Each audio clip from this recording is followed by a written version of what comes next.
And I respect the hustle, so that's why I'm here. And we have a lot of kings, but you P, baby. You understand?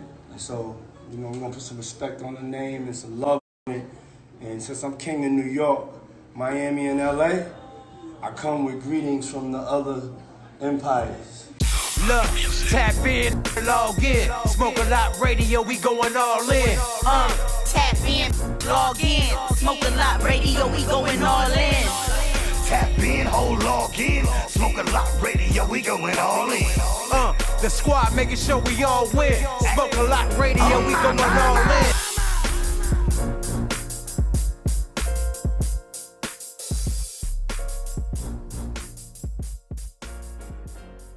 Somebody said Puff said he's the king of LA. Oh. Man. Wait, Puff said who's what? You said Puff said he the king of LA, K-Dub. Now we got our OG guest in the building, man. Yes, he did. And Big Hutch been funking all day about that, man. So, Hutch, what you got to say about that? Just elaborate in on that situation before we go into your interview, my brother. Well, I will tell you this. He ain't the king of LA. Definitely not. Okay? On top of that, he ain't the representative of nobody from LA. On top of that, it's very disrespectful for me and the rest of my colleagues who built LA hip hop. Yes. For anybody to say some shit like that. Cause I feel like the stuff that the New York cats build, the stuff that the cats built down south, I would never go and say I'm a representative of them in that fashion where I'm running they shit, you know what I mean? And that's where he came off on it. People have a problem with me saying something about it a little bit because they look at status of people and everything, but dog, I've been having status since 90, dog, you know what I'm saying? I done rock with the best, from Eazy-E all the way up to Tupac, all the way up to cats nowadays doing shit, man. But one thing I have to say is being in the presence of all them dudes from Dre to Eazy to Pac, they never say they was the king of shit. So when anybody speaking on that level, you already know they out of pocket anyway. The king of what? Like, what is he the king of? Like, to me, I don't really think he held down New York like that on some real shit back in my era. I think he was just like, he was popping, but he wasn't like considered being like a real dude from out there like that. Because when they came out our way, far as what was cracking, what we was doing at Ruthless and Death Row, they didn't hold a candle to nothing we was doing out here. We was powerhouses. So I don't really know where he come with like, oh, he the king of this and he the king of that and he repping this and repping that. Like, it's bullshit to me and he on some punk shit. Yes. I'm gonna say it real, fam. I'm gonna say it real like that, because I built LA hip hop. I'm a part of building LA hip hop and making it a global sound, with everything we did at Ruthless and everything we did at Death Row. Right. So I feel like anybody putting words in their mouth like that, that's an arrogance, and they on some sucker shit. It's disrespectful. It's very disrespectful, man. It's very, very disrespectful, y'all. And people got to understand the era we came up in, right? Okay, how it was hard for us to get on. Like, really, other places didn't want LA hip hop or West Coast in general to even be heard on a global level. Right. So they kind of blocked us a little bit. So if I look at what Bad Boy was doing, Bad Boy kind of late in the game. When it comes to that era, they're kind of late. They're kind of like, okay, what Ice-T built, then what Eazy-E built, and then what they were doing at Death Row. Then comes the Bad Boys. Then comes comes Rockefeller. Then comes, but even on the East Coast, only thing was really popping back then. And here's what's fucked up, dog. Like, here's the whole fucked up thing about him. And I ain't even elaborate on this part.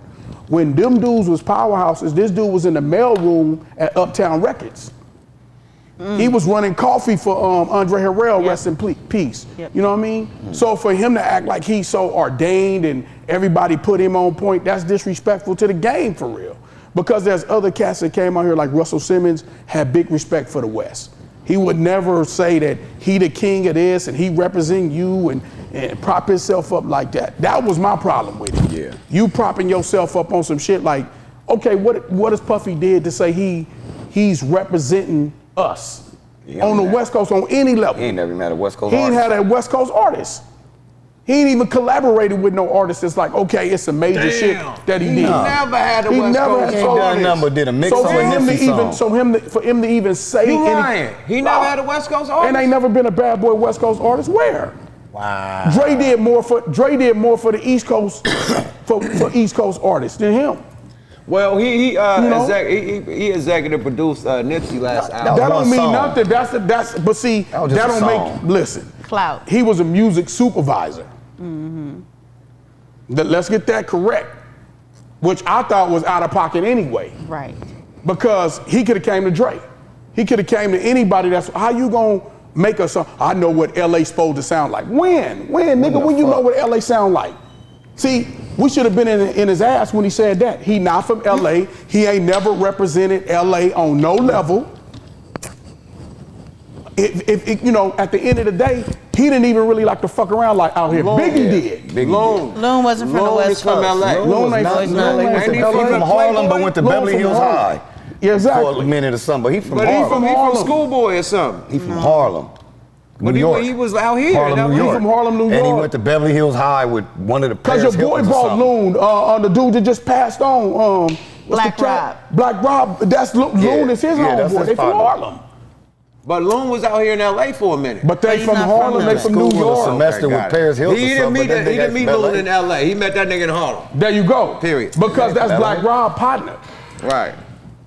Well, no, that's Mace's partner. That's They Mace's all partner. from That Harlem. That was before All Black them niggas Rob. from Harlem. Because he was part of Harlem World. Exactly. Yeah, so that's Mace's partner. They all from Harlem. Yeah, so that's how you Mace's part of partner. Harlem World and you from LA? Right. See, I don't see me. I did it too long. I did it too long, y'all. So I can't let him off the hook like that and you know, on that level. He want to see me, he can see me. And I'm talking about word for word, bang for bang, history for history. Because I know he wasn't that back then. So I know he ain't never represented nothing that we stand for out here.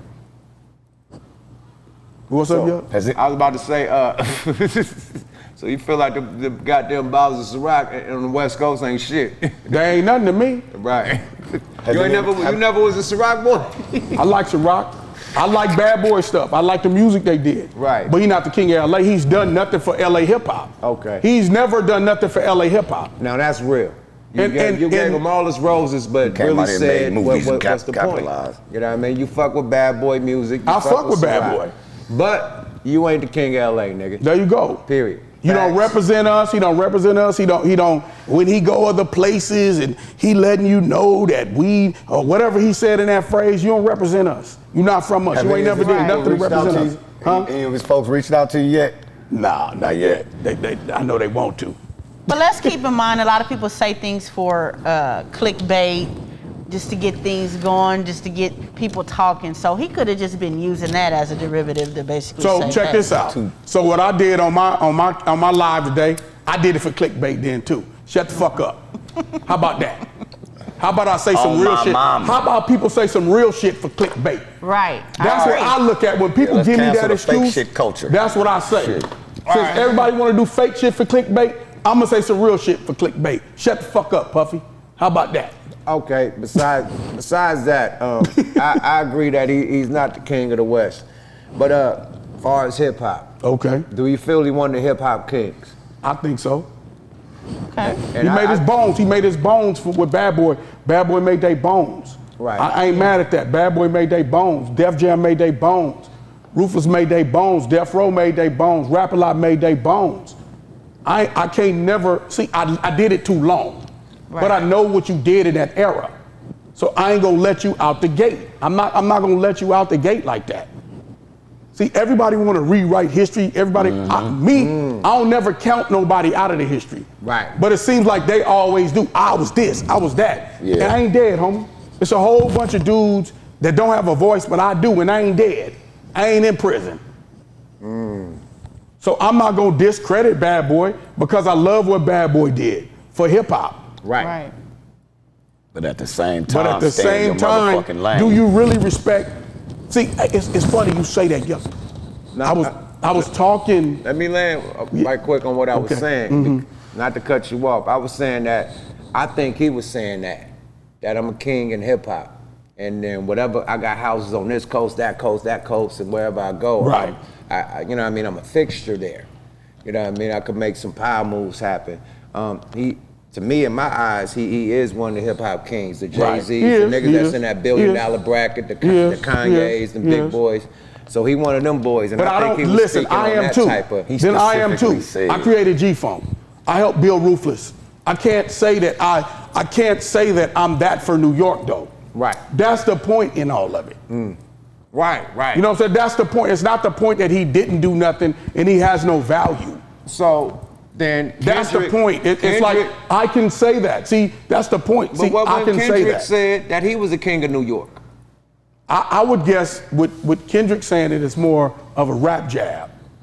You don't think this is a rap jab? I don't think so. I think he's trying to be, it's an arrogant power play. Yeah. That's what I think. Because I know the players. If I didn't know the players, I would say it's something else. See, Kendrick's a kid. No disrespect, Kendrick's a kid to what? Kendrick exists because of what we did. The NWA's above the laws, the stuff we built. He's a part of that. You know what I mean? So Kendrick is looking at it like a rap jab. Puffy's looking at it like he's regulated everything. And it's his point, it's him to come out and speak for everybody like Osiris in the Warriors. Nobody appointed you as Osiris from LA. Right. So don't do that. And there's so many gang politics. Nobody the king of LA, my nigga. They ain't. This is a vigilante world.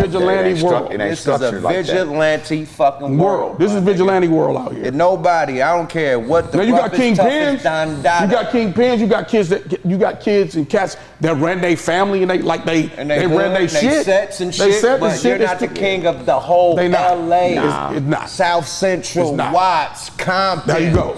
Inglewood, you're not. Right. Sorry about that. Right. Not even Hollywood. Right. Sorry about that. But you know, a story that I tell you. Because they got gangs in Hollywood now, it's too. a story that I tell you that me and Easy was eating after the Grammy party at the Columbia Bar and Grill. And Russell Simmons came in there and he said, hey man, he said, check it out. I'm trying to sign some groups out here.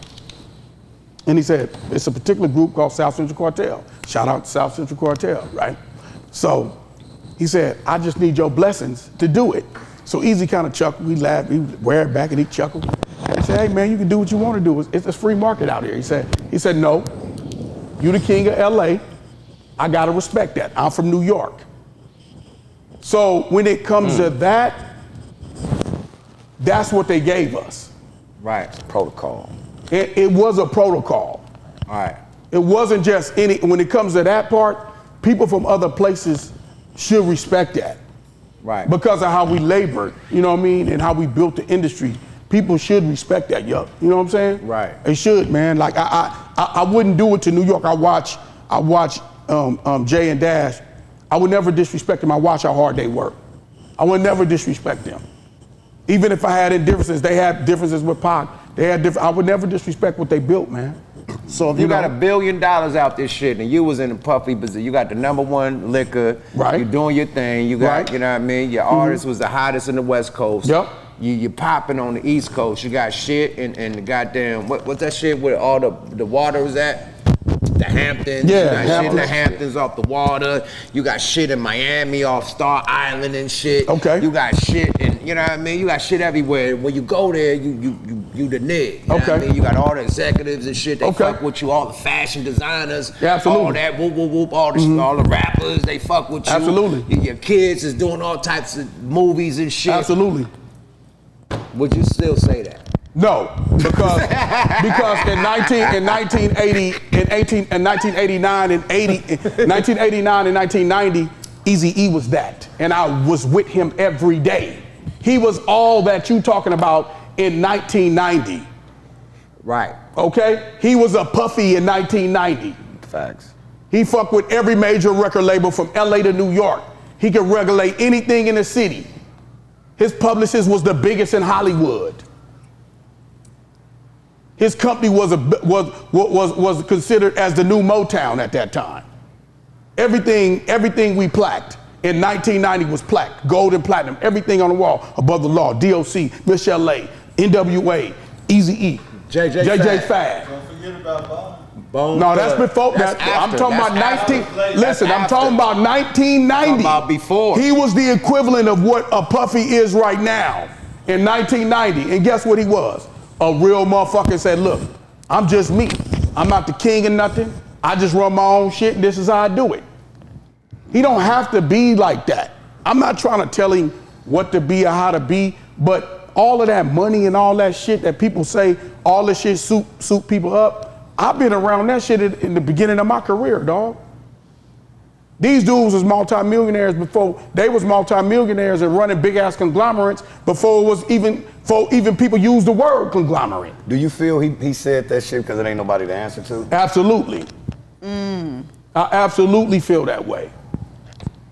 And that ain't no knock. And that ain't no knock on nothing to say like you stand on this and you stand on that. But make sure you say, I don't have a problem with him saying he the king of New York, because maybe he should feel like that. You know, he made his bones in New York. He said Miami too. But when he say Miami and LA, I feel like you don't really specifically said. Yeah, exactly. The only rap nigga, rapper, as far as rap wise, that could say they rapper wise, the king of LA is Snoop Dogg. Absolutely. Period. He done had the lineage, you know what I mean, the superstar. And Snoop been a prince, and Snoop been a prince, and now he's ordained the king. He been a prince, so he put his time in. Right. He put his time in, you know. And Snoop is here. Snoop is us.